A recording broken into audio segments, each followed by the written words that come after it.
I am so glad you convinced me that the family car should be the Defender 110. It is so beautiful inside. It's so comfortable, and it just feels indestructible. Yes, it really is. I've been waiting a long time for the new model to come out. The Defender 110, I'm telling you, it's my favorite car of all times. It's my third one. You know, I have stories of going off-road. The guy managed the group. He was like, what are you doing in this beautiful car? I'm like, I'm going off-road. He's like, are you sure? Because you can use one of ours. And then they look like Mad Max cars. I'm like, no, we're going to do this. And he was shocked. Wow.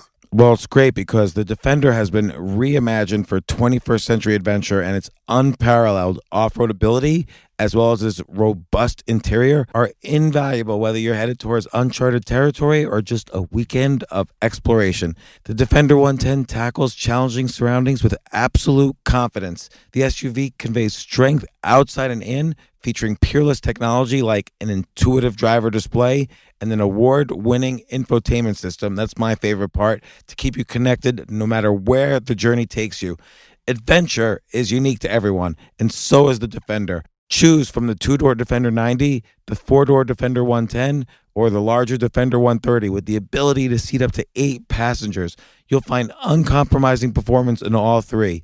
So pack up and go even further with the Defender 110.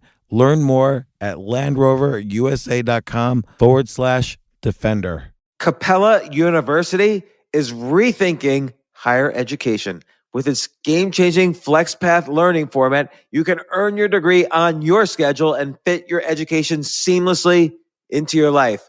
Imagine your future differently at capella.edu. This isn't your average business podcast, and he's not your average host. This is the James Altucher Show.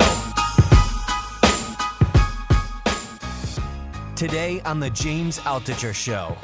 We need to increase awareness out there because people don't realize this. The notion that it is somehow contained is a notion that we have to abandon. This is everywhere. We had a major testing blunder. I applaud the CDC in admitting it and moving on. They have recognized that was a massive misstep.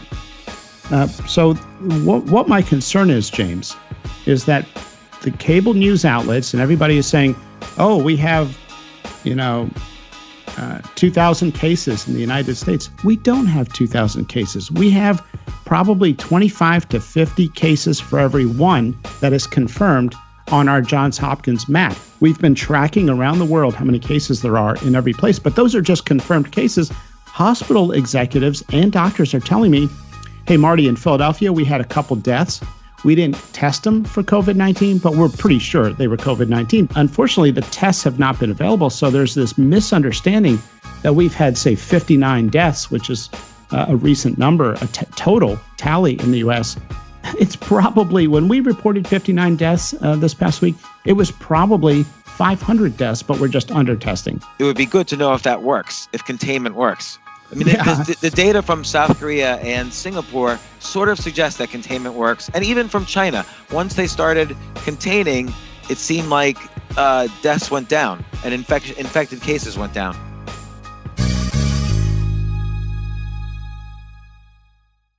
Very pleased to have on the podcast today for this special coronavirus podcast, which is the fourth podcast now I've done on this virus, and I plan to do one every Monday.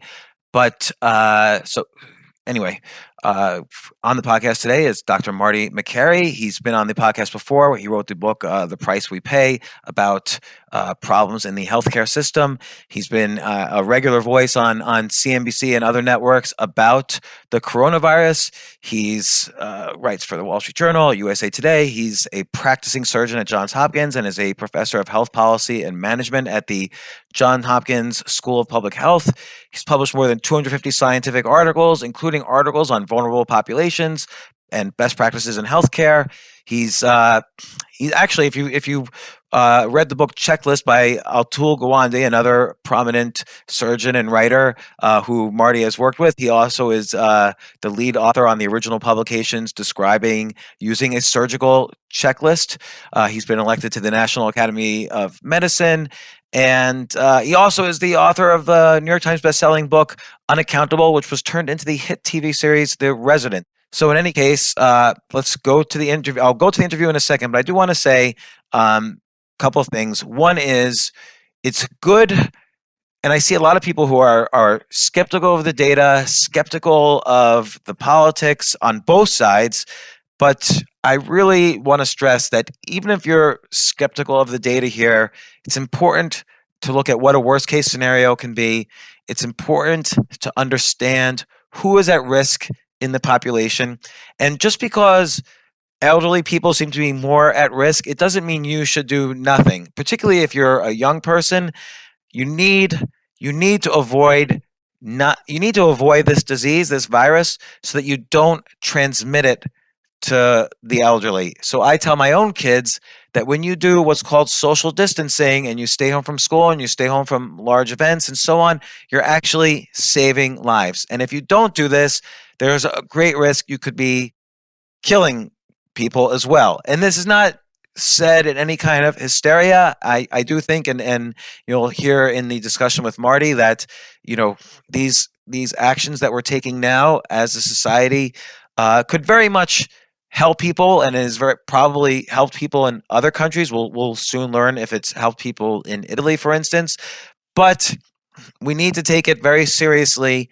This social distancing, this virus is not going to last forever, and we've got some estimates from upcoming with Marty about that. It's not going to last forever, but we need to do what we can individually and as a society to actually make sure the percentages are as low as possible.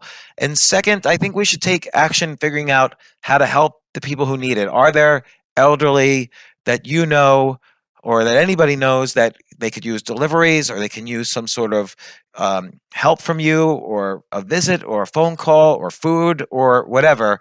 We need to all kind of start taking action. In any case, here's Dr. Marty Makary, who's been a prominent expert throughout this virus. And I also want to add, I will do an outro after the interview with Marty, kind of summarizing my thoughts on what he said. Let's go to the interview. Thanks very much. All right, so Dr. Makary, thanks once again for coming on the James Altucher Show again. You came on you came on earlier a few months ago for The Price We Pay, which is your latest book, which I just mentioned in the intro, which Steve Forbes himself described as a must-read for every American, and hopefully it doesn't become more of a must-read now in terms of the price we pay, in terms of how we're dealing with this pandemic. But thanks again for coming on the show, Marty. Great to be with you, James. And so just tell me a little bit. We haven't yet spoken about the coronavirus. I've read some articles. I read one article you've written. I've seen some of your appearances on CNBC. What's your latest thoughts as of today? And then, of course, I'm going to hit you with thousands of questions. Well, bring them on. James, I'm very concerned that we are about to witness a storm hit this country 10 times worse than Katrina. And we've got 40% of the population right now, according to a survey just released, that thinks actually the worst is behind us. It's not. Look, I'd love to be wrong, James. I would love for this hurricane to take a different course, but all the projections from our own group at Johns Hopkins, from the Harvard epidemiology study, to all the infectious diseases specialists, that there is an 80 to 90% chance we are going to get hit so hard, it will be the greatest epidemic of our generation since polio. And I just don't think people are awake. I think part of it is the echo chambers of cable news, where you go on these cable news programs and all you see are these political opinions. We don't need any more political opinions. We need medical opinions. And unfortunately, we live in an era where Twitter and social media promotes everybody blurting something out without knowing any information. I think it's time to get prepared. I'm telling people to take extra caution for those at high risk. Our parents right now, we've got to watch out and take care of each other. So I'm very concerned. Well, okay, so let me start off asking a couple questions about the worst case scenario. Because I am curious about some of the data, particularly from South Korea and China, which suggests that the kind of containment we're doing right now might produce a better than worst case scenario. But what is the worst case scenario? Well, the Harvard study suggests that 40 to 70% of the U.S. population will have this virus. And now we know from history, pandemics last about 3 months. That's how long the Spanish flu lasted in 1918. It went from September to January. That's how long SARS lasted. That's how long MERS lasted.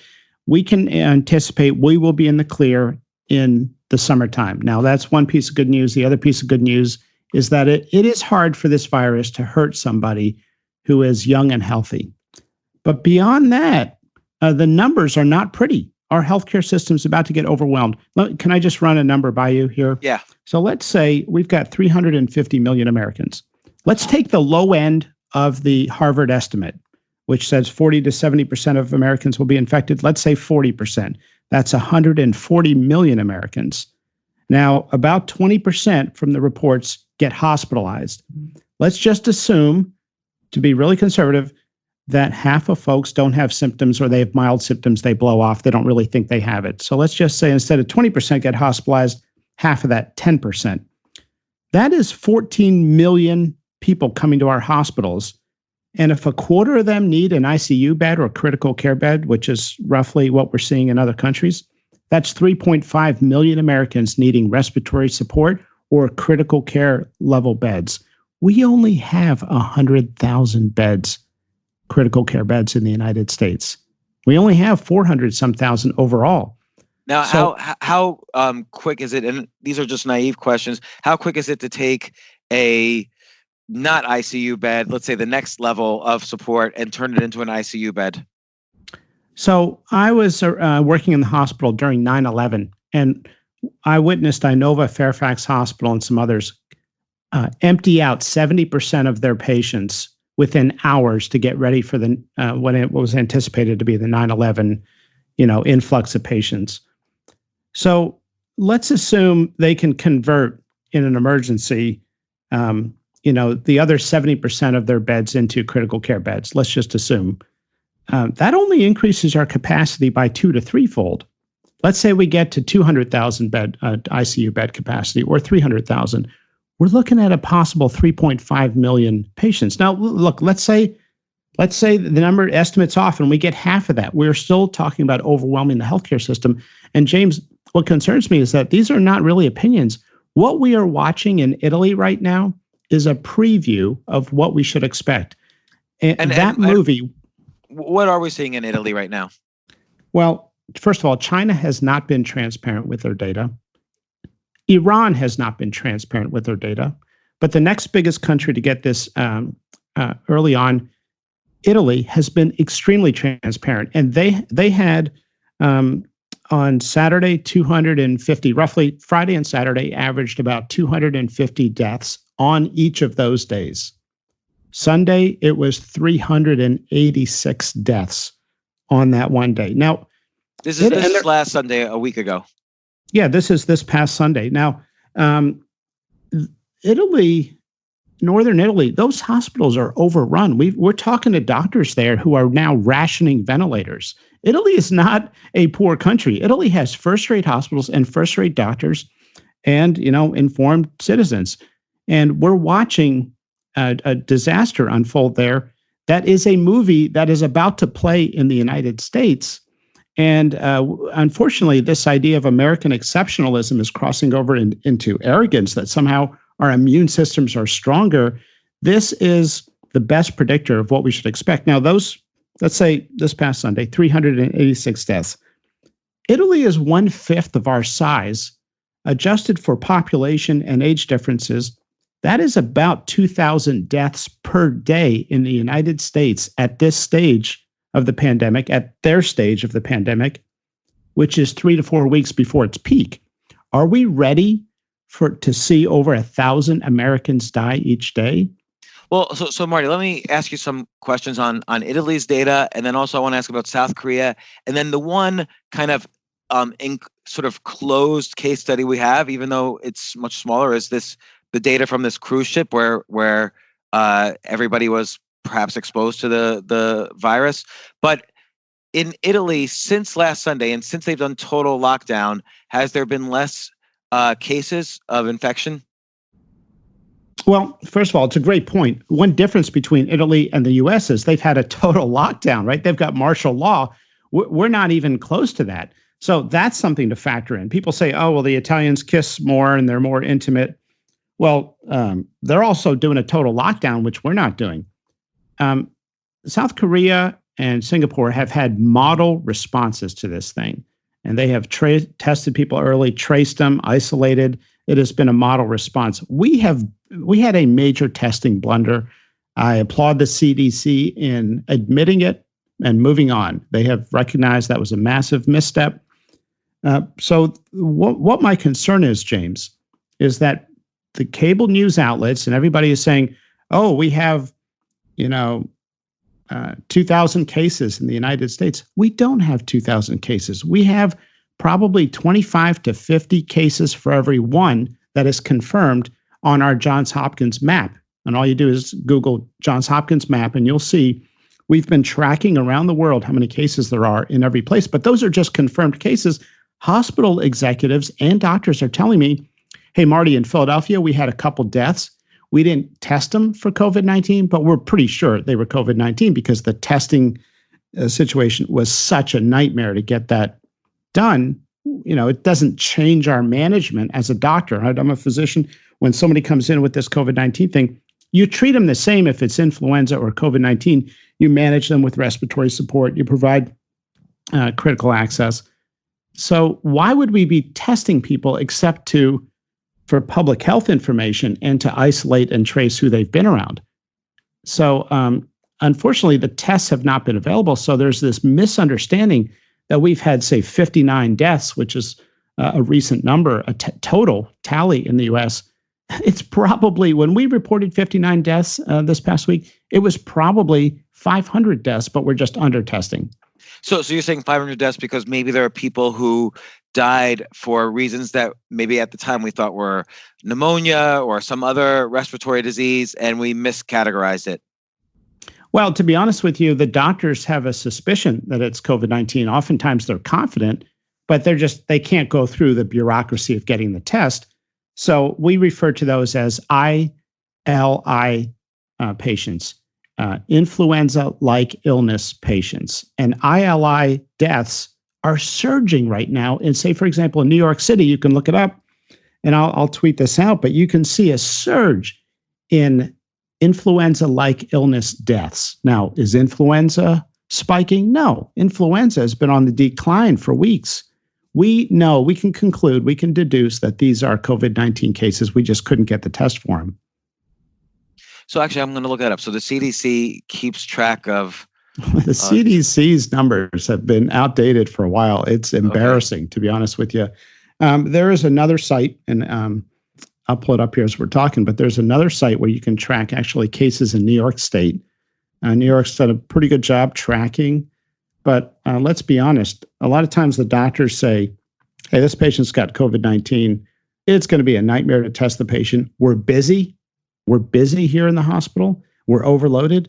Let's just treat the patient presumptively for COVID-19. So all that to say, we need to increase awareness out there because people don't realize this. The notion that it is somehow contained is a notion that we have to abandon. This is everywhere. So I'm looking at the New York State site, and it's hard to actually understand what's happening here on this site.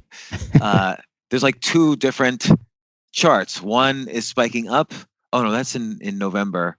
Yeah, there's this one that I'm looking at right now. Positive influenza. Oh, okay, so that's actual influenza results.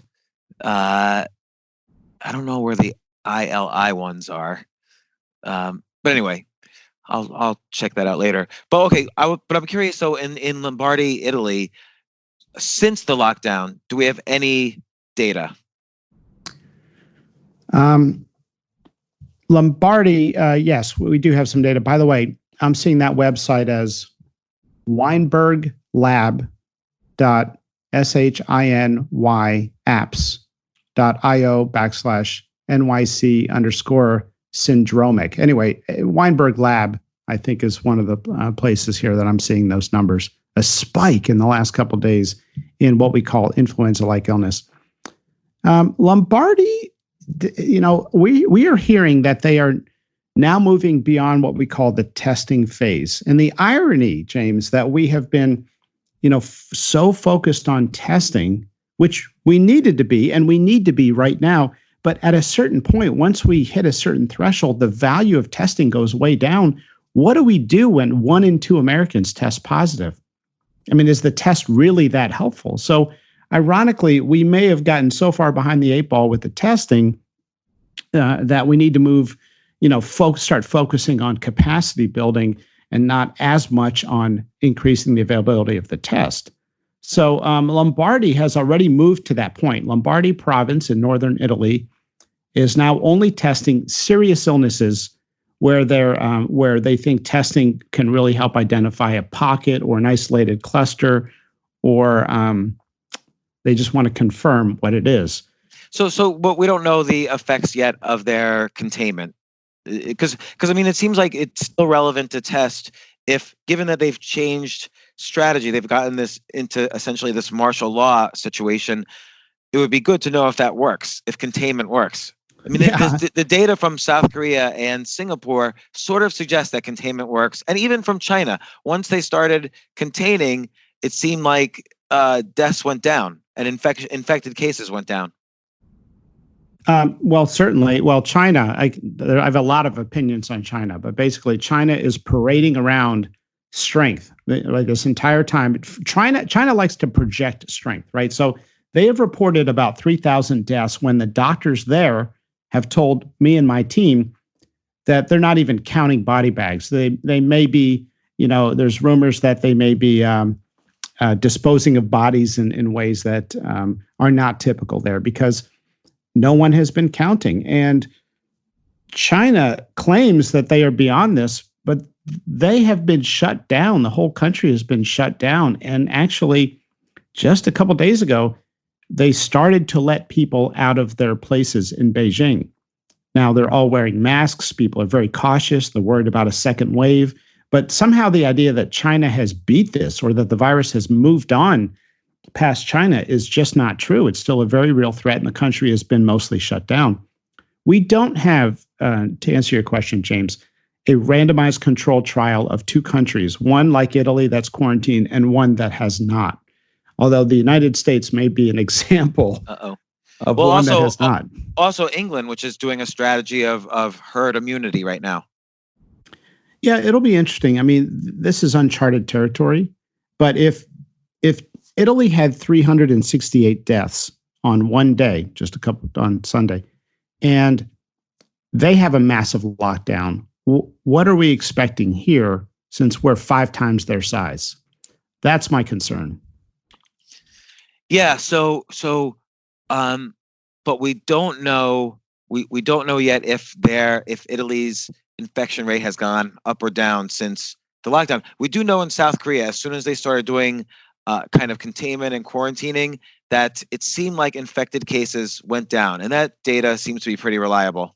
Well, Italy is definitely reporting more new cases each day. That's definitely true. So the number of cases is going up each day. But I just warn people against interpreting number of cases when those are really confirmed cases. I love our Johns Hopkins team. I love our Johns Hopkins map. It's become the standard now worldwide for tracking cases.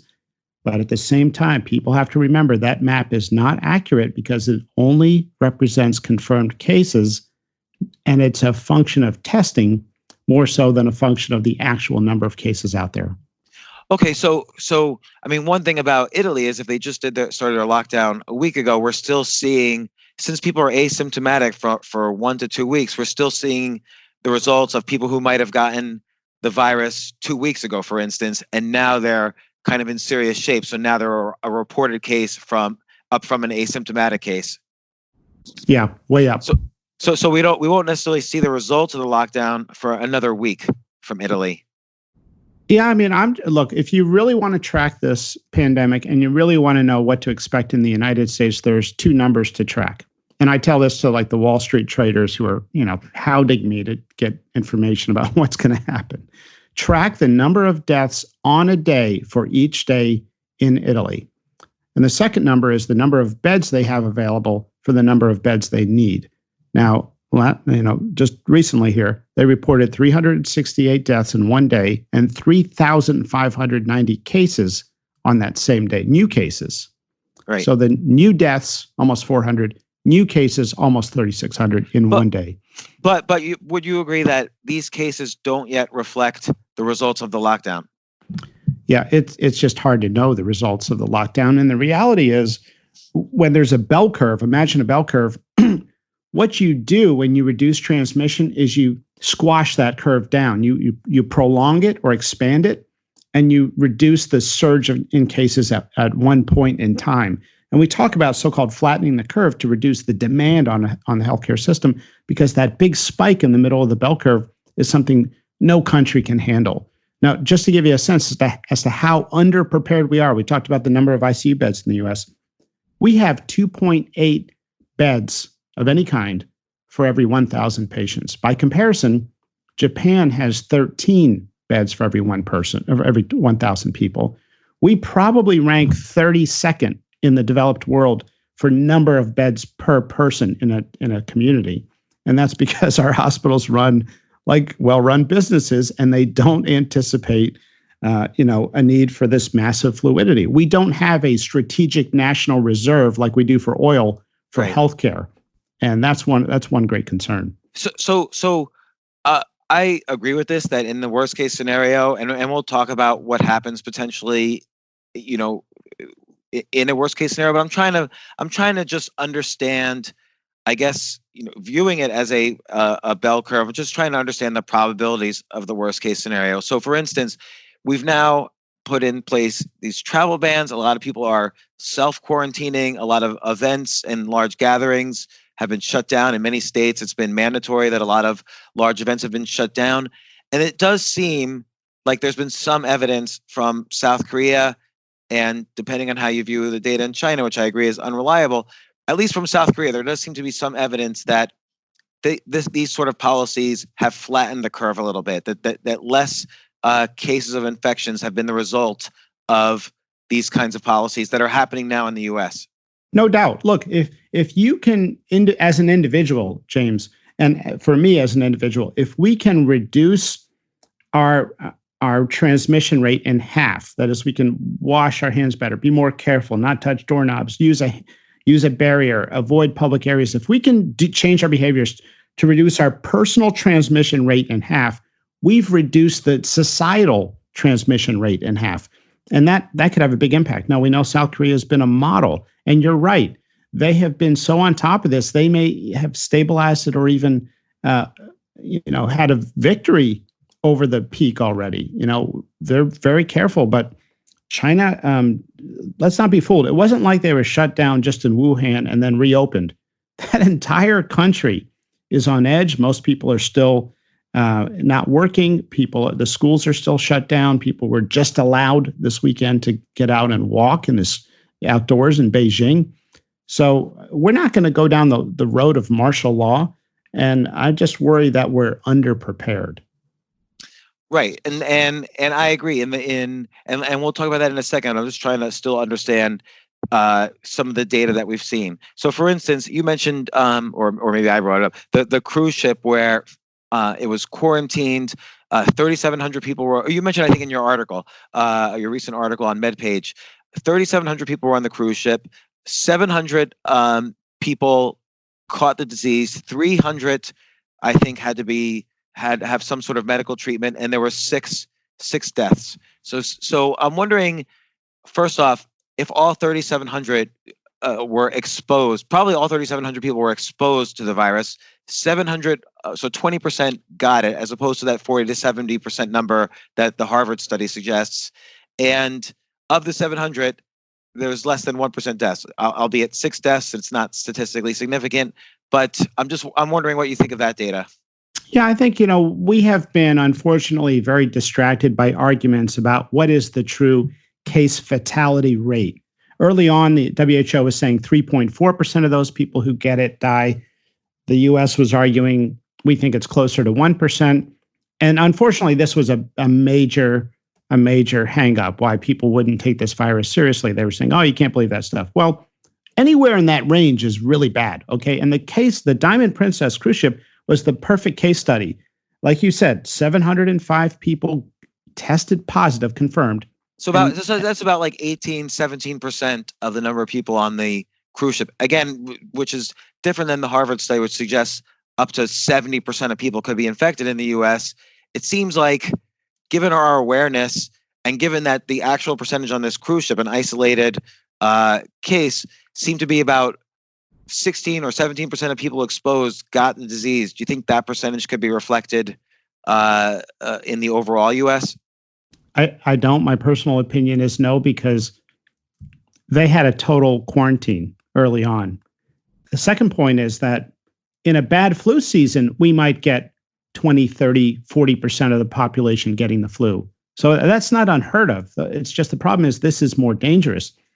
And so if 20% of the people on the cruise ship got it, about 705, and as you said, 6 people died, and since one more person got it, so that's 7, that's a 1% case fatality rate. Now, granted, that's a slightly older population. And the good news is it is hard for this virus to hurt somebody who's young and healthy, but the data is skewed heavily towards older folks. China said if you were over age 80, your risk of dying from it was 14% if you had the infection. So it really does spike when you get up there in years. Right. Although China's probably not counting the asymptomatic cases when they say 14%. Obviously, 14% is a lot, and there might not be many. We just don't know how many asymptomatic cases are of people over age 80. You're right. And that's why it's hard to interpret anything from China. It's hard to interpret anything based only on confirmed and tested cases. And that's why I think the Diamond Princess is a useful example. And the other thing I'm curious, you say the Diamond Princess was on total quarantine, but what do you think the odds are that the entire population was exposed to the virus? Hard to say, James. I mean, let's assume a third of the folks were exposed to it, had some sort of common interaction, or, most people on these cruise ships don't know each other. So they might talk, but you don't see people all over the place hugging. And, it was noted in clusters of people who shared rooms and people who were in the same groups. I see. So that suggests that some people who weren't in these clusters weren't even exposed. Yeah. And on the flip side, maybe if they were Italian, they were all hugging and greeting each other with a kiss. Who knows? But it's hard to really decipher. Okay. So right now, we've got this travel ban. Essentially, borders are more or less closed. Large events are all canceled. Many schools have been closed down. Like all of my kids' schools have been shut down. Do you think this is going to flatten the curve a little bit? Like we've kind of talked about this a little, but what's your final guess on this? And I know this doesn't really address hospital preparedness, but it does address whether we're going to hit a horrible worst case scenario. It helps. Look, all of that helps. My concern is that people get very strong opinions when you talk about shutting down everything. And I think the reality is what we need to do is realize that we need to break down society into two constructs: essential and non-essential workers, and high risk and low risk individuals. Now, I would consider essential workers people in credit markets, some parts of the financial services industry, supply chain, pharmacy, food delivery, some restaurants that are delivering food, grocery stores, and healthcare workers. That's what I consider to be essential services. You could add utilities, you could add certain things. I mean, we need to keep people with broadband access. That is our lifeline. But non-essential services, okay, work from home or give your employees FMLA or come up with an arrangement or pull a Mark Cuban and just tell your folks you're going to take care of them for 3 months. We will get through this. This will be over sometime in the summer. The high-risk individuals, James, should not be out there, okay? I mean, they can go for a walk in the park, but they should not be having human contact or interaction in any way where they could get this.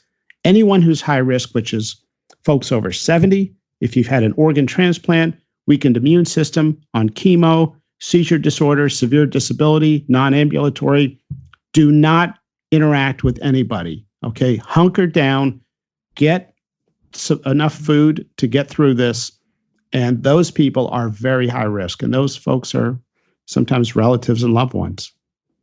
Yeah, I mean, obviously, this is going to be horrible no matter what, and I'm just trying to, like, it, take other pandemics that killed up to a million or more people around the world. So you have, in 1968, for instance, there was the Hong Kong flu, killed between 1.5 and 3 million people around the world. Would you say, and again, it's still early in this, but what's the difference just in terms of the numbers and the exponential activity of this? What's the difference between this and something like the Hong Kong flu or H1N1 in 2009 or Asian flu in 1957? I'm just wondering, what other pandemics you can compare this to. Well, this could be roughly 5 to 10 times worse than any of those. This would, using the low end of the Harvard estimate, kill 14 million people. Now, let's worldwide, you're saying? No, in the United States, 40% infection rate, that's 140 million people, and then 1% case fatality rate, that's 14 million. Now, I hope that is half or a quarter or zero. I mean, let's be optimistic, but the reality is, what is the risk of over preparing and then say, oh, the Harvard estimate ended up being a little high? That's my concern right now is when we see 386 deaths in one day in Italy, 3 to 4 weeks before its peak, that is 2,000 deaths a day in the United States, 3 weeks before our peak in the future. And that's why I think we've got to be super protective of our most vulnerable. Right. So, okay, let's talk about protection.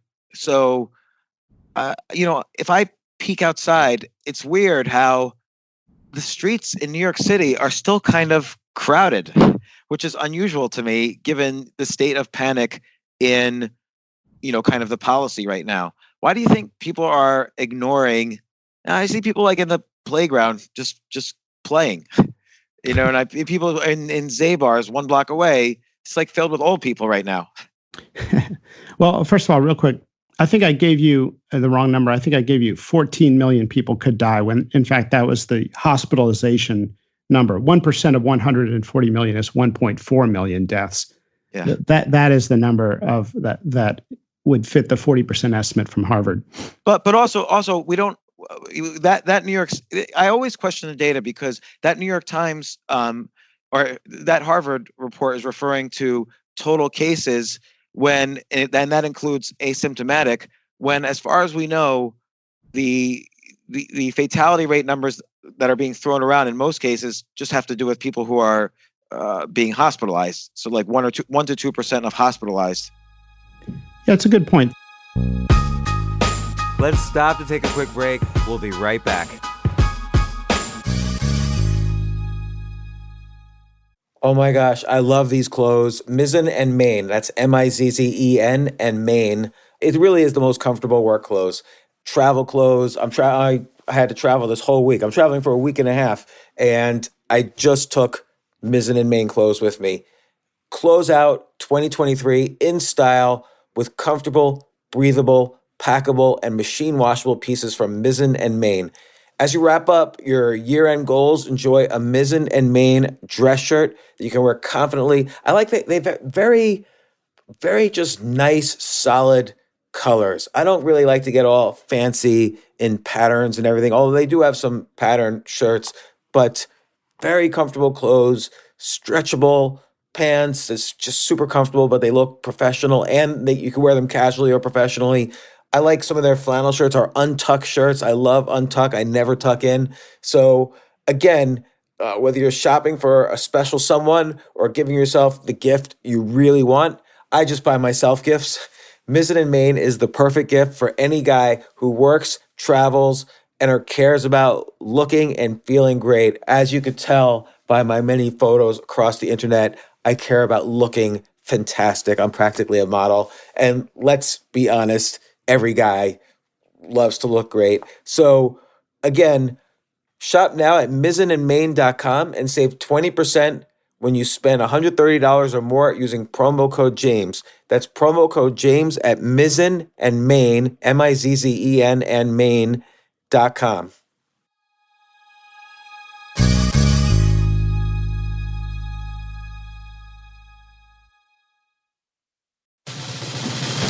These days, we're all investors, trying to be smart with our money despite our worst impulses. But at iShares, we believe that deep down inside of every investor is a better investor. One that's just waiting to be let out. Explore iShares ETFs and insights and let your best investor out. Visit iShares.com for more information. You know what I love about fantasy sports is that even though I'm not going to be a great basketball player or a baseball player or a football player or whatever, I feel like I get to participate and make decisions and use my knowledge of these different leagues or these different sports to compete. So it's like I can pick my team or I can pick my favorite players and I could use my knowledge to make predictions and maybe even make money. So with the basketball season here, you can now pick combo projections across football and basketball from the Specials League on Prize Picks. This is a league created specifically for combo projections that include two or more players from different sports or leagues. Want to play alongside some of Prize Picks' favorite players like rapper Meek Mill and comedian Andrew Schultz, who's also been a guest on this podcast, and I've been a guest on his? You can now find community plays under the promos tab of the app to view entries for some of the biggest names in the Prize Picks community each week. Look, Prize Picks even offers a reboot policy so that your entries stay in play even if one of your players gets injured. For football and basketball games, if you have a player who exits the game in the first half and does not return in the second, that player is rebooted. Prize Picks is the only daily fantasy sports platform with an injury insurance policy. What? So, I love playing it. I love anywhere where I can use analytical ability with my interests to demonstrate some skill and maybe make some money. And I like the game-like aspect. I do wish they had chess as a category on prizepicks.com, but I'll settle for what they've got. Maybe I should make my own fantasy chess league. But in any case, I love Prize Picks. Go to prizepicks.com/James. Use code James for a first deposit match up to $100. That's the easiest $100 you're ever going to make. So that's prizepicks.com/James and use code James. Daily fantasy sports made easy.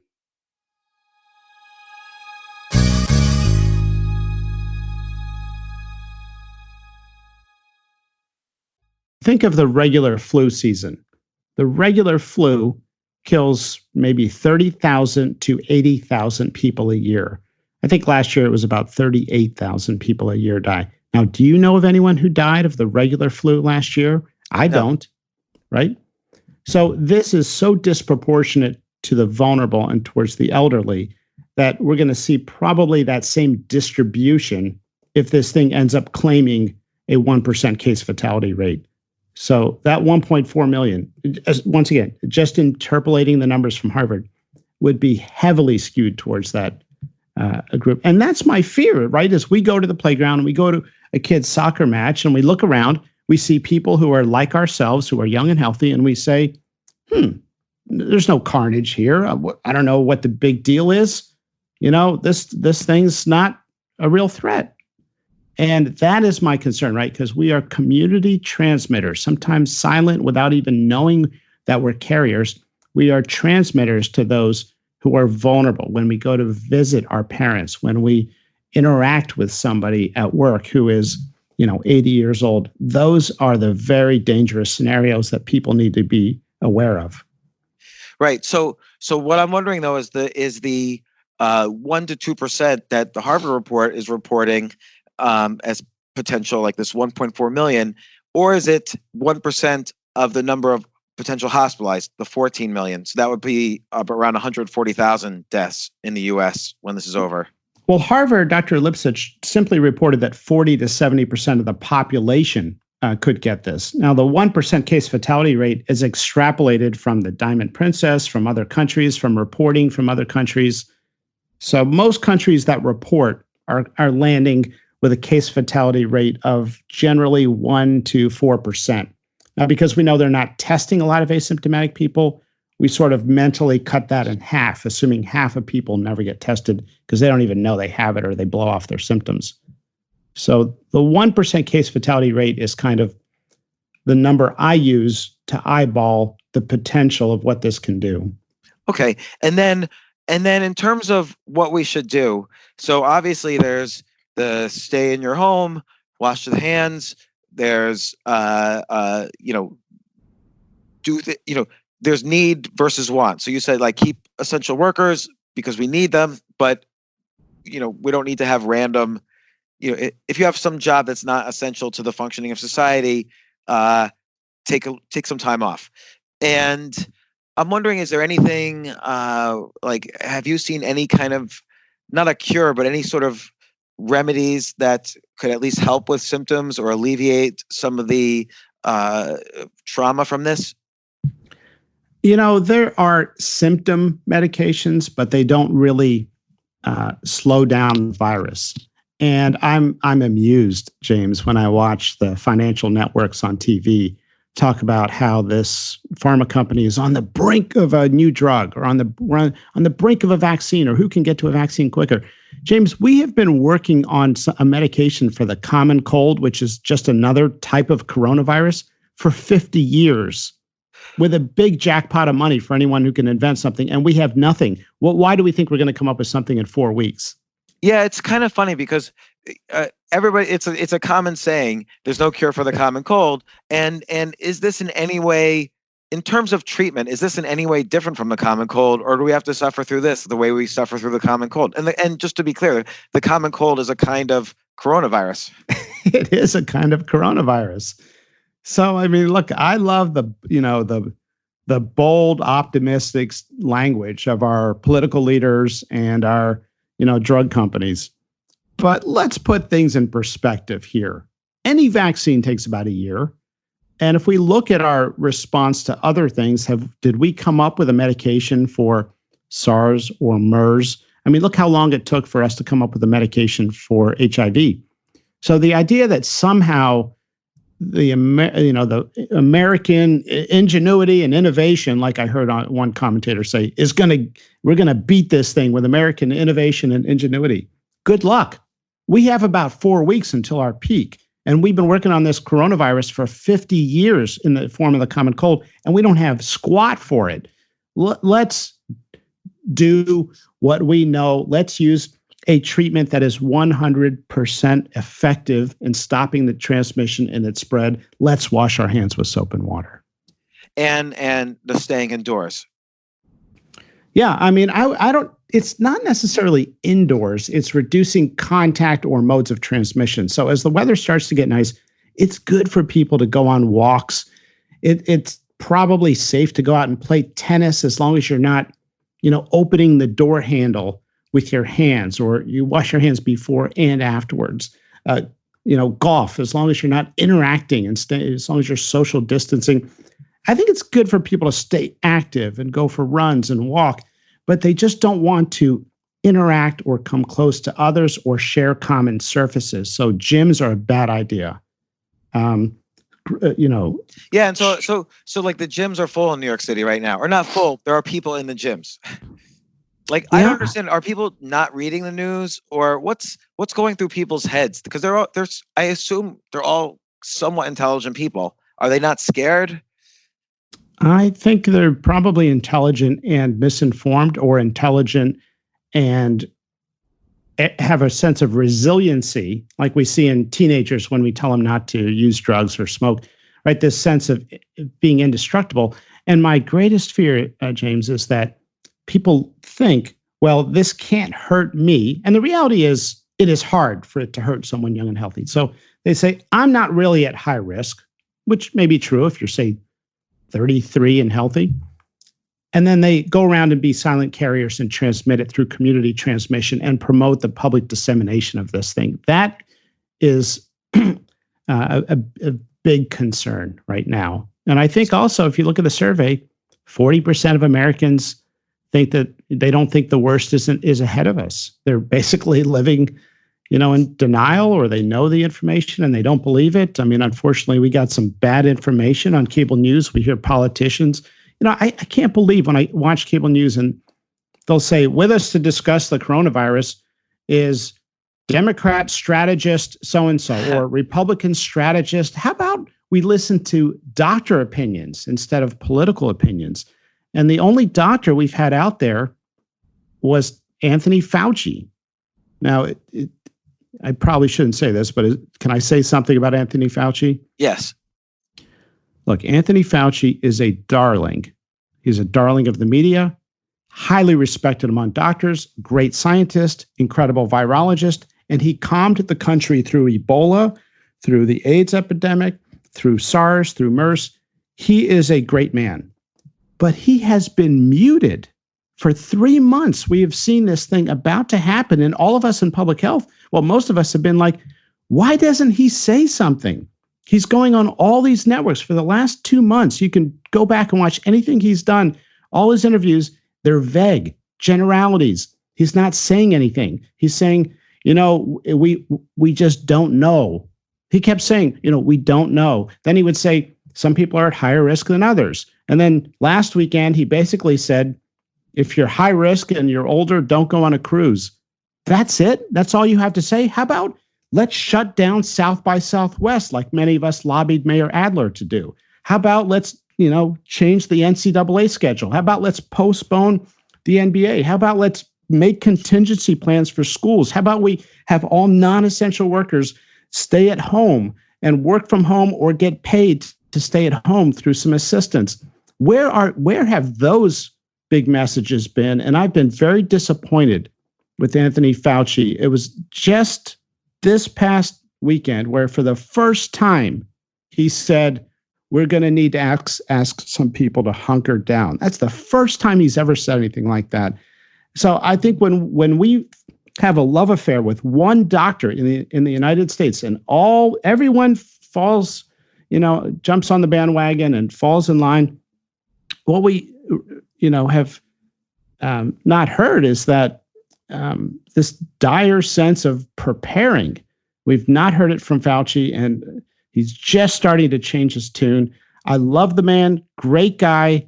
I feel bad. He's 79 years old. He's had an incredibly distinguished career. It hurts me to say this because he's had so many great contributions to medicine, but he has not said anything specific and preparatory until very recently. And the government leaders look to him. He is the head of infectious diseases for the government. So now though, like all those things you just suggested, like major events, major sports events, schools closing, all of this now has happened. And in most states, I think maybe every state, there's a limit on the size of gatherings. So that's effectively shut down, movies, shows, and other sports events that maybe weren't initially stopped. But so all of this is happening now. And again, there is some suggestion both from the data and even from what you said that this could reduce the overall infection rate. This could make the peak virus either happen sooner or perhaps just lower the number of people who need intense hospital care. So fortunately we've done it. I'm wondering if you think it will avoid, the hospitals being overflooded. It sounds like you don't think it'll avoid the hospitals being overrun still. No, well, everything helps. So what we're trying to do by flattening, imagine this bell curve with a big peak in the center. We're squashing it down and spreading it out more over time. So the peak is later and the burden is more manageable over time, because I really worry, James, about our country's nurses and our first responders and our physicians and respiratory therapists. They are getting hammered. Do you know healthcare professionals have the highest risk of getting this infection? And when we saw 2.5 weeks ago, we saw UC Davis quarantine 120 healthcare workers. That's now a bigger quarantine and more national throughout the country. Lots of places are doing it. There's a doctor at Hopkins. There's public information now. This is not inside information, who is quarantined. And there's going to be many more, and there's probably many more for every one that we hear about. Who's going to staff the hospital for these massive influxes?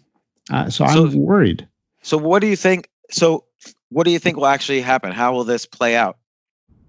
Well, I think, unfortunately, James, there's going to be some massive triggers in society that may, unfortunately, create hysteria and mass panic. And I think it could be a very high-profile person getting sick. Imagine on the evening news, Joe Biden is in the hospital right now on a ventilator. What's that going to do to markets? Imagine Lester Holt on the evening news says, more than 1,000 Americans died today from the coronavirus.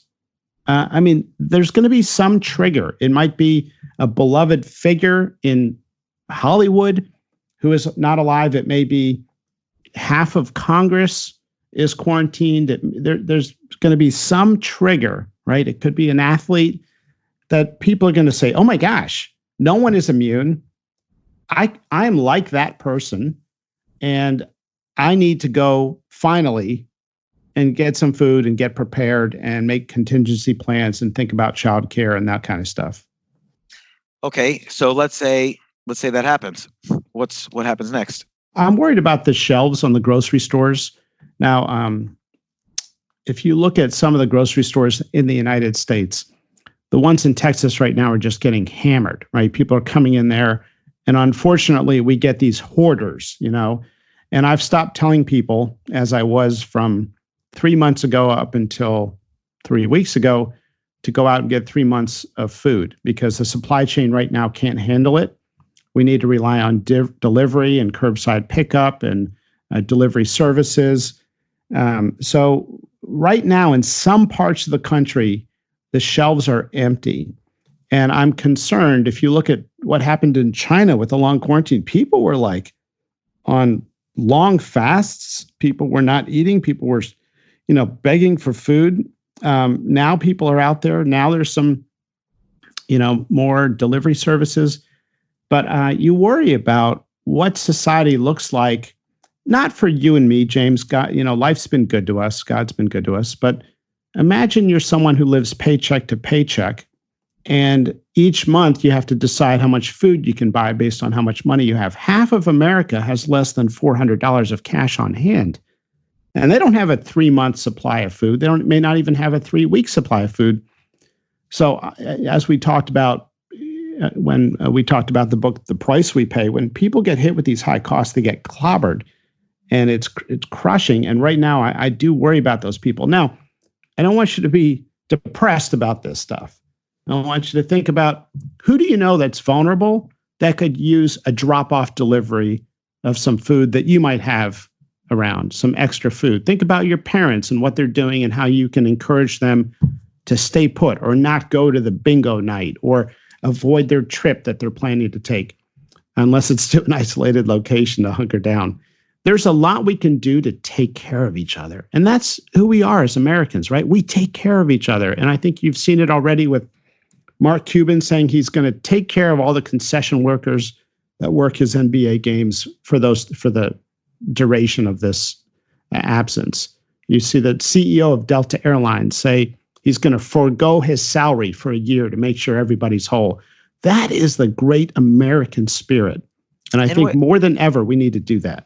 I wish there were sites, and maybe there are, I wish there were websites around where we can see how to, let's say, deliver to the elderly. Like maybe there are some people who are staying in their apartments, don't really have access to the outside world other than through the internet, maybe don't have much of a family, but can sign up for a site. Hey, I need delivery or some help.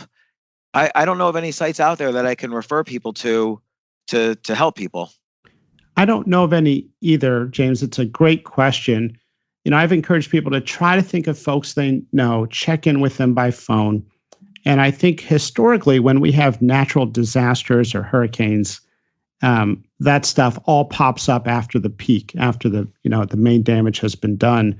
I hope to God that this hurricane is going to steer away and shift from the United States right now we are on a direct collision course. And my fear is that people are undergoing their routines without any preparation. It's better to be over-prepared and to look back and say, I overdid it.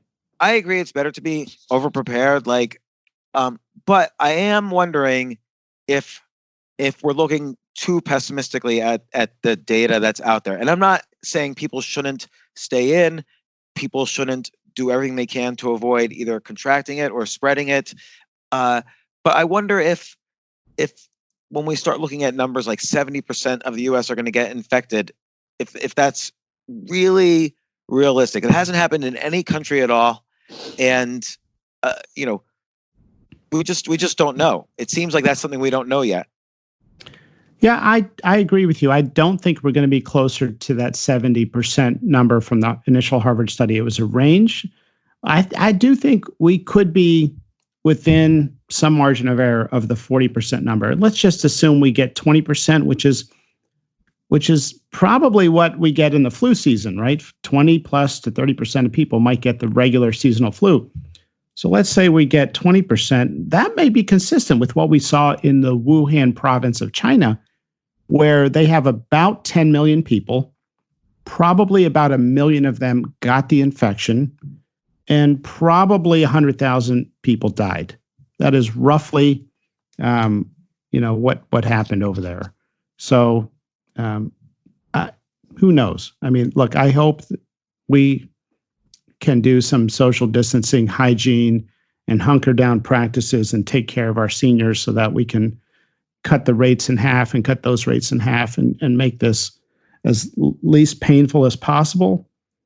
But we have a lot of examples right now, and I think we will look back, just like we did in Katrina, and say, can you believe the problem with the levees was known for a long time? Or the Space Shuttle Challenger, where we looked back and said, can you believe the O-ring problem was well known to many for a long time, and people recommended acting on it, and those recommendations were blown off. My concern is right now we've got so much data from overseas. We have so much information from Wuhan, from Italy. This will not spare the American immune system. Right? Our immune systems are not stronger than that of the Chinese or Italians. Right. And so I think what we're seeing in Italy is the best preview of what we can expect. Again, the good news is hard for this to hurt healthy people, and it will be over by summer. That's the historical pattern. And I think possibly good news is that you can flatten the curve with social distancing, which does seem to be the unofficial policy of the U.S. now, even though I still see a lot of people outside. At least legally, a lot of things are shut down right now. Yeah, and I'm very happy to see a lot of people getting on board. When I started talking about this, and David Klassen, infectious diseases doctor in Utah, and Mark Lipsitch from Harvard, we started telling folks and going on different media outlets, hey, what we're hearing about in Wuhan from talking to the doctors there, this has a very high transmissibility quotient and what appears to be a very high case fatality rate. And we need to get ready. This is the cat's out of the bag. We need to get ready. I got so much nasty emails, that was alarmist and all this stuff. And each sequential day, those criticisms go down and down and down. And people are realizing, hey, this is something I pay attention to. And I guess also, like you say, it'll be done in the summer. And of course, between now and then, horrific things can happen. But if you look at other pandemics, there does seem to be at least one revival a few months later. And I shouldn't say that. I'm thinking specifically of the Asian flu in 1957, which was a flu based, not coronavirus based, but that came back in November. It was sort of like from February to summer, and then came back in November. So there is still what should people do in the summer? Should they go out and play and then just go back into their homes in the fall? Well, another good thing is that people are learning great personal hygiene. I've never seen people take so many good precautions that, by the way, we will probably benefit from this change in behavior and education for the next several flu seasons, right? Because we should be doing this stuff all the time. And our society is not like Asian societies where if you get a cough, I mean, tell me, have you ever done this in your life? I have never. You get a cough and you just automatically put on a mask and you wear it every single public place you go. That's what they have done in Asia for a long time. I mean, the few people in the US who wear masks out there in public are Asian Americans or Asians visiting. Yeah. It's a cultural trait. And if nothing else, we have learned incredible personal hygiene and distancing and best practices. And so that is helping. Can I ask you a question that I would never, I'm only asking because you're an expert and I would never just ask social media this question. But, of course, like everybody, I'm using Dr. Google to understand this more and more. And there does seem, after the SARS in 2002, 2003, there does seem to be some published reports by doctors and scientists that anti-malaria drugs might have some preventative ability, at least for SARS back then, like chloroquine. I don't even know if I'm saying it right. I'm just reading this. Yeah, chloroquine. Yeah. There may be something to it. To be very honest with you, I'm not a laboratory scientist or a virologist. I'm a public health professor, and so I don't know. But it certainly, as a physician, I could see that the certain properties of not only the medications you mentioned, but the other antivirals out there, like in China, they're using a lot of HIV medications. I could see how that might conceivably reduce some of the viral load or burden or disease. But let's be honest, if you look at something like, canker sores in the United States or anywhere in the world, the medication Valtrex only reduces the symptoms from it, but does not actually, reduce its transmissibility or the period of the viral infection. So these different meds could help a little bit, but let's put it in perspective. I doubt they do a lot, and I think it's worth the research. And Spain and Nebraska, or University of Nebraska, are doing a lot with this stuff to see if other stuff out there works, stuff that's already on the shelves. But I do not think we're going to medicate ourselves out of this problem. We're going to have to change our behavior and lifestyle. And you're right about the sort of what I call afterquakes. That is, after the pandemic, there's another small surge. They are relatively rare. Most times community immunity works. But in the 1918 Spanish flu pandemic, which killed 25 to 30 million people, there was a sort of second reinfection phenomena that happened later that killed about 200,000 people. So it is something. That's why in China, they're very cautious about getting out there, worried about a second wave.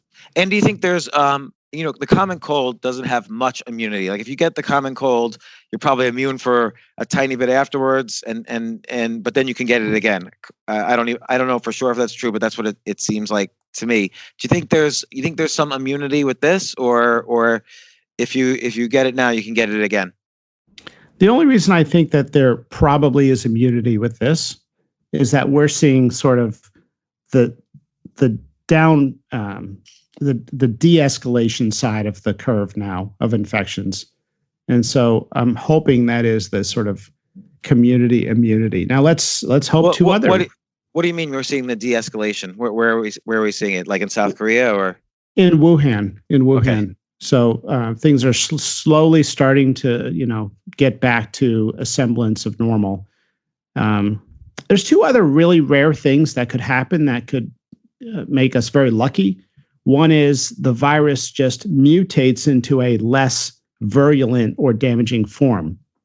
And the other phenomena is that we discovered that there's some heat sensitivity at some very high temperatures, although early evidence suggests that the virus works perfectly fine in temperatures from 55 degrees Fahrenheit to 80 degrees Fahrenheit.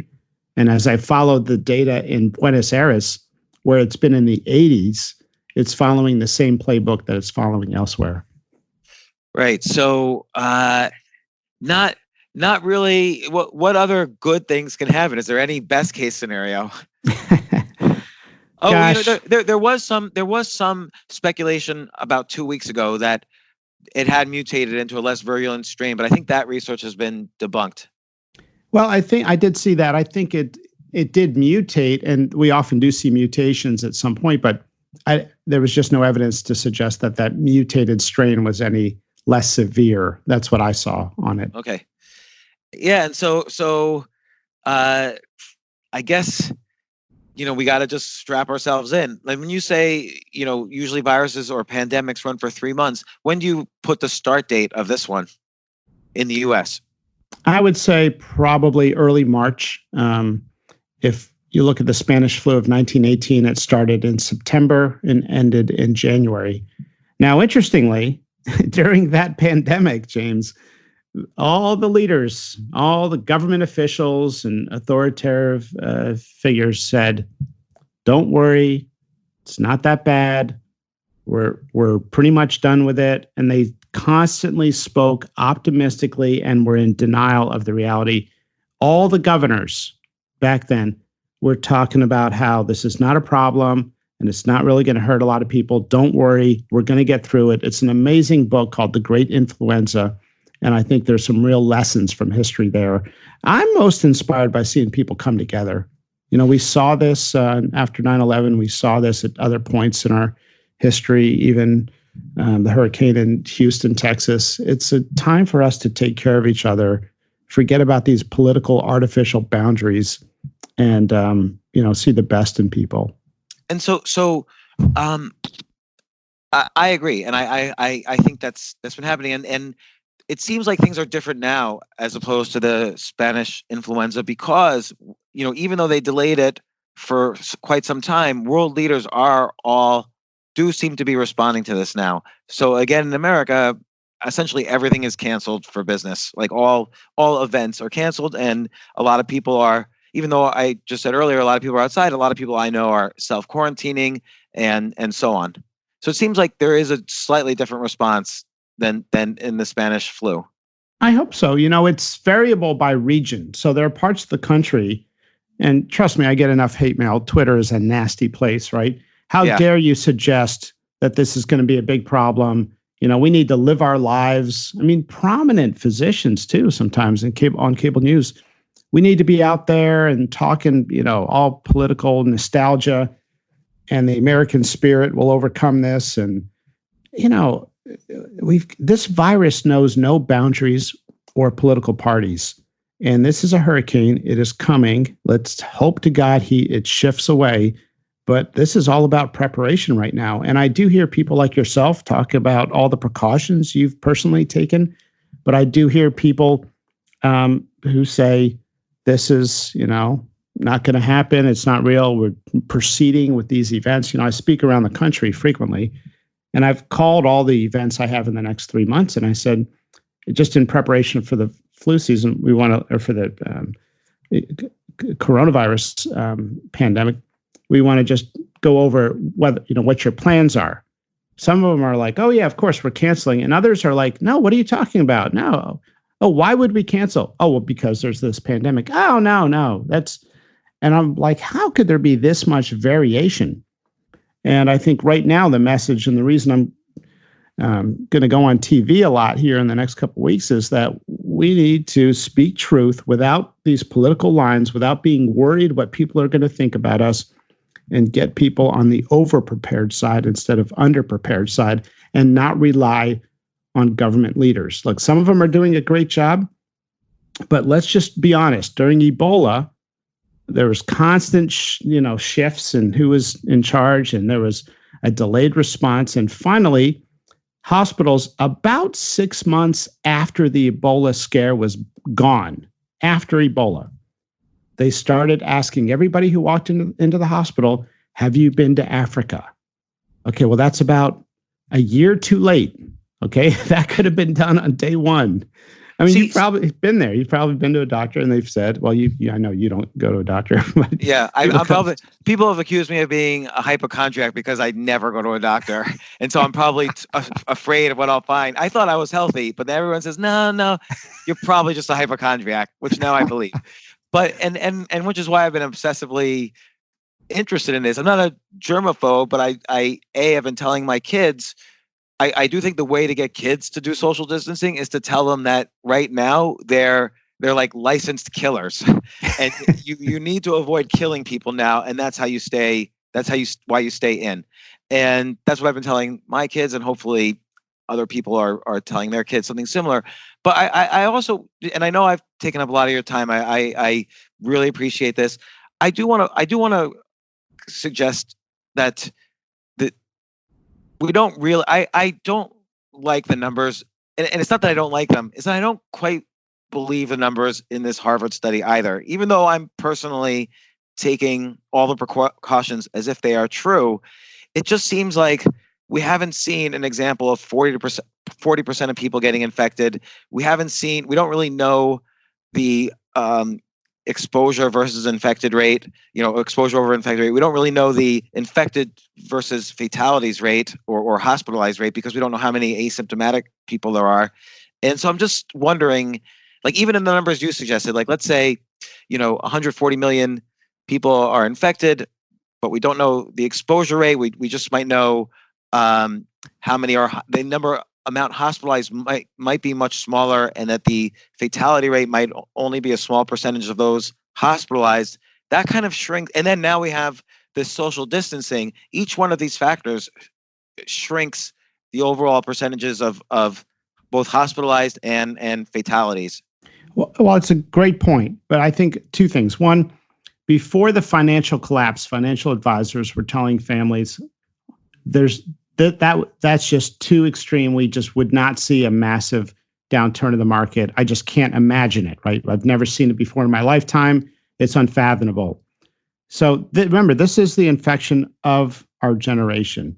The second point is that I think you're right. I think our social distancing and early techniques to try to contain and address this are working. They are lowering the percent infected from the Harvard estimate numbers.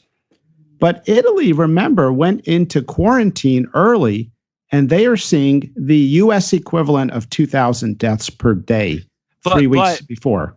But that's because, arguably, and I'm not trying to question your understanding of the numbers, but I would say we haven't seen the result, because there's like a 2-week incubation, 1 to 2 week incubation period, and the real full martial law lockdown only happened about a week ago in Italy.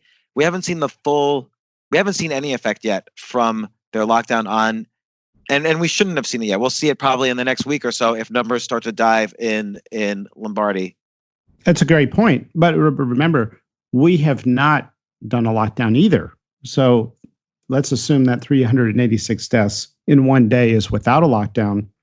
You're right, the lockdown might help and we might see the benefit down the road. But that's the trajectory that we are on. Now, I would love to be wrong, but in terms of planning, and you're asking all the right questions, and you're as smarter than people even say you are.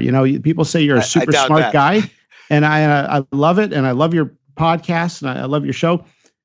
But right now, the trajectory that we are on is Italy is about 10 days ahead of us, and we are on a trajectory. So in 10 days, we will have over 1,000 people die a day. I would love to be wrong.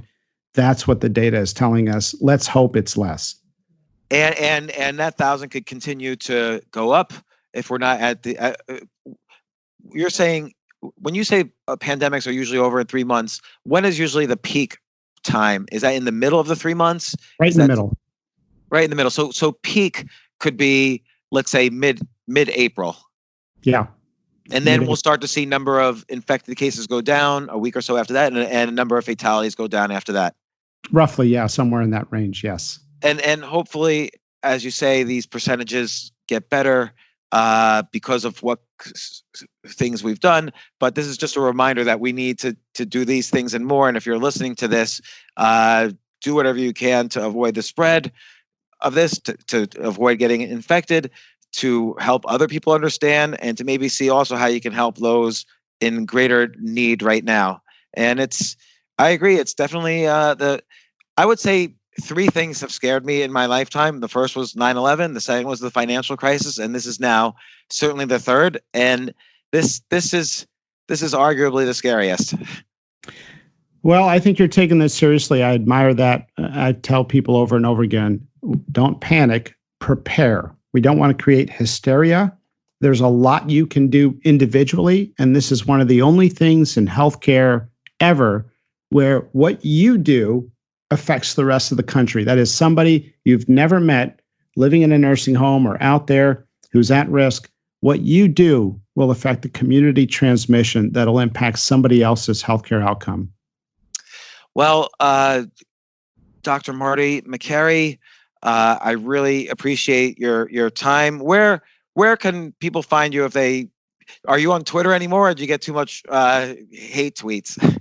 I'm on Twitter, and I welcome any friendly person to follow me on Twitter. And I'm on LinkedIn and martymd.com, and I'm on all social media. So yeah, feel free to engage, get in touch. A lot of folks have since we had our last conversation about medical bills.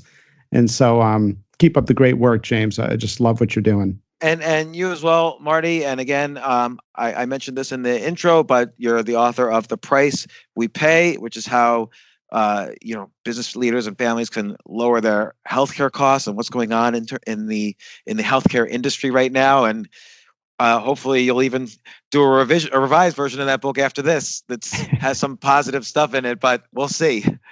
So. Thanks again, Marty. And I hope to talk to you again soon. If there's, or feel free to give me a call if you want to update people on anything or if you find out anything new. But I really appreciate this. Okay. Have a good one, James. Good talking with you. Thanks, Marty. Bye. Yep. So again, that was Dr. Marty Makary. And I just want to summarize real quickly what we heard. First thing is, take this very seriously for yourself. Social distancing is important. Doesn't mean you're going to get it if you don't do social distancing. It doesn't mean you should panic. It doesn't mean we should get hysterical. But there does seem to be some evidence that, staying away from people, not going to things that you don't need to go to, only go to things that you absolutely need to, or if you don't have an essential job in society, then maybe try to work remotely, try to work from home. Kids should stay home from school. Doesn't mean you don't go outdoors, but stay, within 6 to 10 feet of others. And I don't say this in hysteria, but I say this in terms of the data does seem to suggest that this is helping. And any little bit you help yourself means you help severely the populations that are most at risk, i.e. The elderly. Even if you get it and you're going to be okay, like if you're a kid, it looks like you're going to be okay, doesn't mean you can just go around and, risk getting infected. So I'm probably, as I mentioned in the podcast, I'm probably a little bit more optimistic on the data we've seen. And Marty is playing the role he should play, which is take this very seriously. And I agree with him. In terms of the worst case scenario, I don't believe that's going to happen, but that doesn't mean the only reason the worst case scenario is not going to happen is because we are starting to take this seriously as a society. And the data is not in yet on what the results of that will be. But there's every reason to be optimistic that if we all take this very seriously, this could be over, with much fewer fatalities than are being predicted, and hopefully it'll be over more quickly. So take things seriously, prepare for the worst, but I think we have every reason to hope for not necessarily the best, but hope for at least a much better outcome than the worst case scenario if we take the worst case scenario seriously. Thanks again for listening. Subscribe to my podcast. If there's, I may have midweek updates. I'll have updates on this whenever there's an opportunity. My goal here is, I just want to say, I don't money on this podcast. There's ads, but that goes to paying for the infrastructure I have. And I really want to use this platform as a way to share reliable information from reliable people, hopefully share slightly more calm, maybe even optimistic information when opportunity affords that. And, I did it with Iran. I did it a little bit, over the past month I've did it quite a bit with this coronavirus, and I plan on always doing that with any disaster, although this is a particularly important disaster, to stay updated with reliable information. I also want to mention there was some optimistic mention from Marty on antiviral medications. There's no conclusive results on this. I'm just telling you what I'm doing, but I don't recommend it in any way. I'm not trying to spread false information. There is some results about the effects of anti-malarial drugs on the SARS virus, which and China has suggested it might be also good for this virus. There are over-the-counter alternatives to these anti-malarial drugs. I encourage people to do their own research, and again, take any precautions. Be careful. Don't take anything without a doctor saying that's okay for you. And look, stay tuned for the next update, and take care of yourself. Thanks very much.